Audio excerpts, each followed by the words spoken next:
Support comes from the Missouri Forest Products Association. Missouri produces wood pallets, railroad ties, white oak barrels, hardwood floors, and more. Details on the variety of products made in the state are at choosewood.com. From St. Louis Public Radio. This is St. Louis on the Air.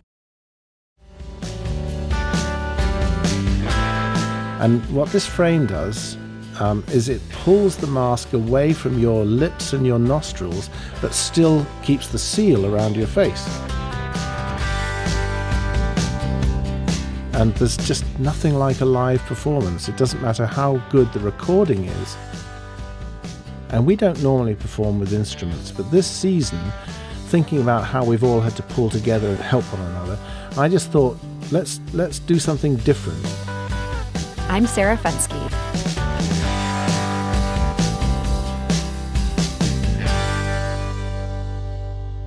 The St. Louis Chamber Chorus is back this weekend after a 20-month hiatus. The chorus will perform a Baroque repertoire that includes Vivaldi's Gloria, a new commission from Australian-American composer Melissa Dunphy, and more. The concert is titled We Are the Music Makers, music of Monteverdi, Vivaldi, and Melissa Dunphy. And here's the St. Louis Chamber Chorus performing one of Sunday's selections. This is Claudio Monteverdi's Cantate Domino.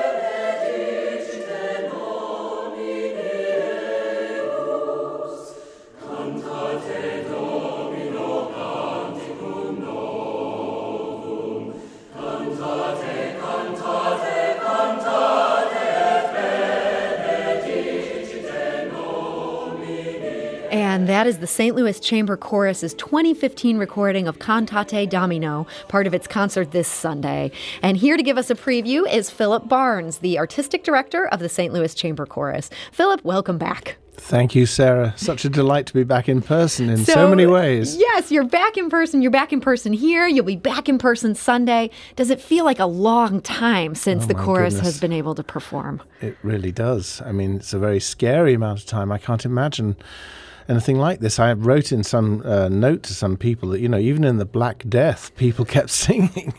This has been the most peculiar pandemic and the most peculiar sort of interruption to what we love to do, what makes us tick. I have a rather tasteless joke, so I'll start off with that. Here we go. I mean, so people sort of, where did COVID come from? And in my darker moments, I sort of fondly imagine some sort of fiendish chemist in a lab somewhere who got cut from the Glee Club when he or she was an undergrad and thought, I will have my revenge on these singers if this is the last thing I do. And so he or she succeeded. I mean, what a sort of extraordinary pandemic that singers become known as the super spreaders. Yeah. I mean, this kind of takes us back early days of the pandemic, this choir rehearsal in March of 2020 in Washington State. Yep. Skagit Chorale. Yeah, and this is before anything had shut down. I mean, these people had no reason to know that they were walking into this.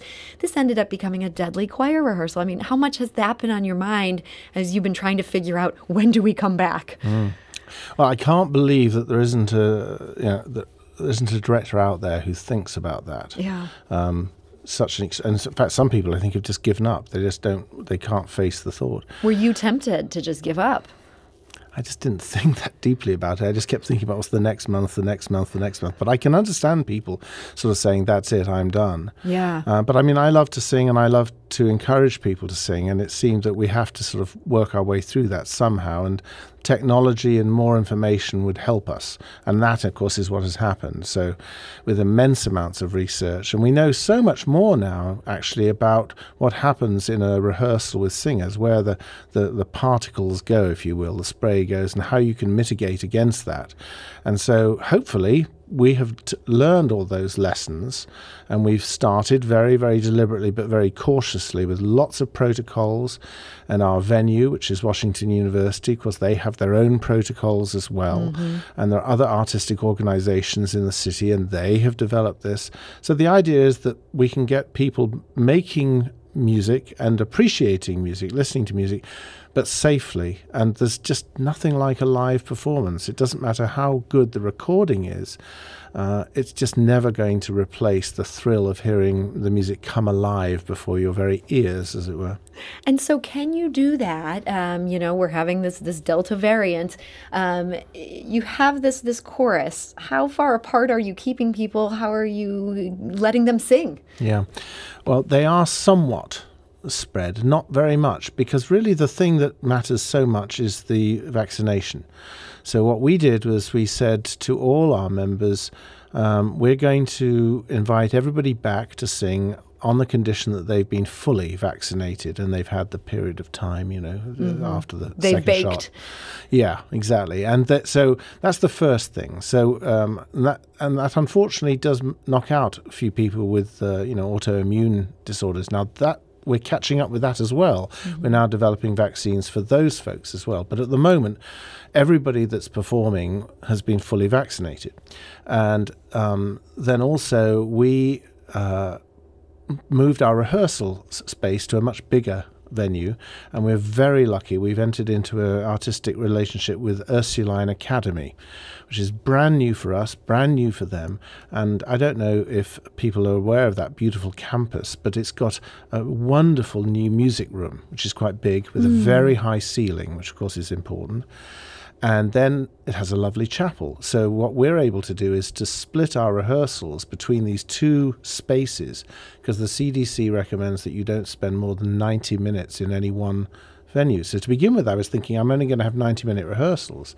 But now we can have the full 3 hours with a little break in between, and we're safe in the two different spaces. You move rooms. We move rooms. So you don't get that buildup of droplets, is exactly. the idea. That's exactly right. Then the next thing, of course, is that we all have to sing with masks on. That's a rule.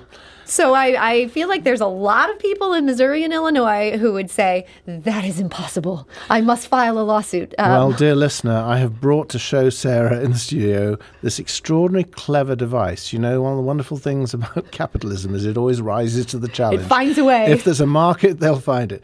So what I'm showing Sarah now is a plastic frame that some brilliant guys invented that fit any mask. And what this frame does is it pulls the mask away from your lips and your nostrils, but still keeps the seal around your face. So this is the most primitive version, and we make these available to all our members. We bought a whole set of them, which of course we weren't planning on doing, but anyway, we decided to buy them.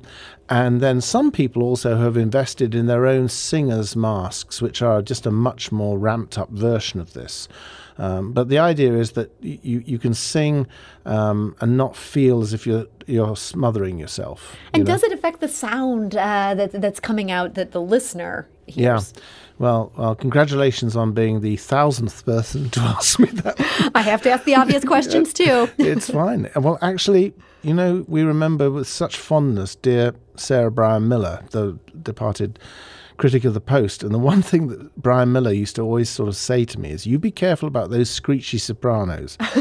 and she, poor thing, she would have loved this, because what I noticed, and it's not what I was expecting, I noticed that the very top frequency, the overtones, which Brian used to think sometimes verged on screeching, we would disagree with that. But anyway, she would think that's gone. And what I thought would go would be the low bass frequencies, Yeah. And they haven't gone. Huh. So the physicist out there will be able to explain to me why that is. Yeah. But this is a more mellow sound. So is the solution some of us who tend towards the screechy? We need to just be wearing masks even when the pandemic is over. This is good for I'm happy the to audio. sell you a box of 50 if you're interested. Well, if anyone's interested in these masks, I do want to mention, we're going to take a photo of the one that Philip has brought as a prop here. We're going to post that on our St. Louis on the Air Facebook page after the show. Right.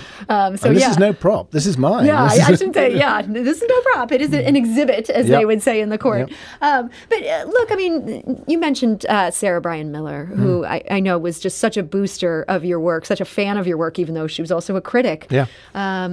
And you guys even commissioned a piece for her. So you're coming back. You're going to be singing again in person. She's not going to be there. Is that sadness? Is that something that's hard on your heart? Yes. Yeah. Quite frankly, and I'll be very honest and tell you I didn't think it would be. I thought it would be very sad. We obviously remember fondly, but actually I do find myself thinking about her, and I hear her voice, as it were, in my head a lot. Mm-hmm. So she was an incredibly influential person in this area for good. And actually, I will tell you one wonderful piece of news. This is looking way ahead, but hoping that we're all here. Not only did we commission a piece for her, which she was alive to hear, but also her estate, quite surprising, I didn't know this, left a bequest to us to commission a piece in her memory. Oh, wonderful. And so knowing what she espoused, which was young artists, emerging composers, women composers particularly, which is something we shared, we have actually commissioned somebody that fits that bill, and that commission is a major commission, is slated for performance in February 2023. So I'll probably come and pester you. We'll have you come back at that point. That is so exciting. And I look forward to hearing more about that. Yeah. It's also exciting you're back. Yeah. And so you have a program here that I understand was partly inspired by the pandemic. Tell me it's not all doom and gloom and plague. Oh my gosh, no. It's the exact opposite. I kept thinking if you had to be silent for 20 months or whatever, what would you want to hear the very first time you risk it and go into a live situation? So the very first word that people will hear is Gloria, and they'll hear it several times, Gloria, Gloria, Gloria. And really the most famous Glorias of all time is by Vivaldi. And we don't normally perform with instruments, but this season, thinking about how we've all had to pull together and help one another, I just thought, let's do something different. So 5 of the 6 concerts this season will involve instrumentalists in one form or another. There'll still be some of our signature unaccompanied singing, but basically, once you add instruments, you open a new door, and Vivaldi's Gloria is one of those pieces. And the other thing about Vivaldi's Gloria is that a lot of people love it, and particularly because they may have done it at high school or college or heard it there. But what I always like to say to our choir is, just imagine not sort of hearing something the way you remember it, but by hearing a tip-top choir do it. It's a bit like if you hear the national anthem and everyone's singing it at a ball game, and it has a nice resonance to it, but then hear like the Mormon Tabernacle Choir sing it, and the hairs on the back of your neck stand on end. And I find that's what's happening with the Vivaldi. So I encourage anybody who loves Vivaldi, this is your chance to hear the Vivaldi Gloria, and I won't say sung as never before, but certainly sung in a way that I don't think just about anybody will have heard live. Wow, this is quite a sales pitch here. No, it's really very exciting. Yeah, I'm ready to go get my tickets based on that. Well, there you go. So that's one of the highlights. We have another minute here. Tell us just briefly, what are some of the other things people can look forward to? Vivaldi is particularly associated with Venice, and so his precursor was Claudio Monteverdi, who's one of the greatest writers for the human voice. He's one of the fathers of opera, for example. So we're going to do a series of motets and madrigals by him that are very exciting. They're not the twee madrigals that people sort of imagine.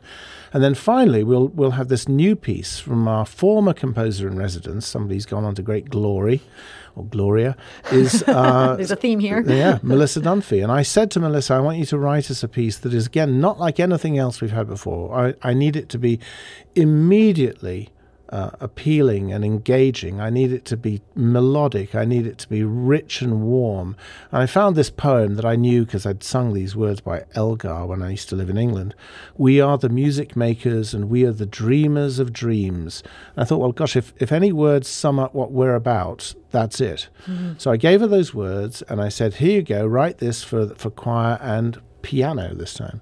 And so I can just say she has delivered. It's really wonderful. And she'll be here to hear it. Wow. Well, that's exciting. And this sounds like a great bill. Philip Barnes, Artistic Director of the St. Louis Chamber Chorus, I want to thank you for joining us today. You're welcome. Can I just say one quickly thing, and that is that you have to look at our website for all the sort of COVID precautions. I was just going to send people there. Yeah. So that concert, this is this Sunday at 3 p.m. That's at Washington University's 560 Music Center. And yeah, you do want to check out those COVID precautions. Make sure you qualify and come ready. Right. That's at chamberchorus.org. And that show, again, is We Are the Music Makers. Let's go out of the show with another piece that's on the bill this Sunday. This is Vivaldi's Gloria. This is in a version by the English Concert.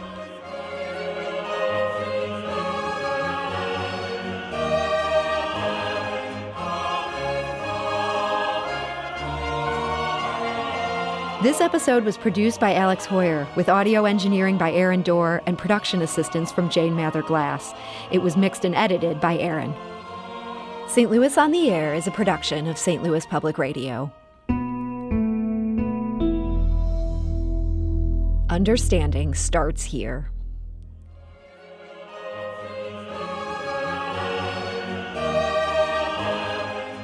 Do you find yourself regularly listening to episodes of St. Louis on the Air? Suggest us to a friend you think might enjoy our conversations. And leave us a review and rating on Apple Podcasts on the App Store.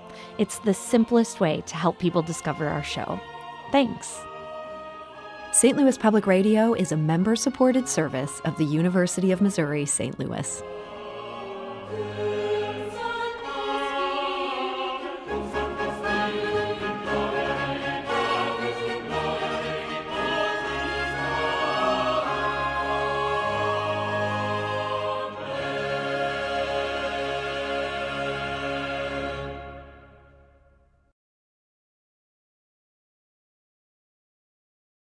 Support comes from the Missouri Forest Products Association, committed to conservation and careful management of the state's forests to make them more resilient and better habitats for wildlife.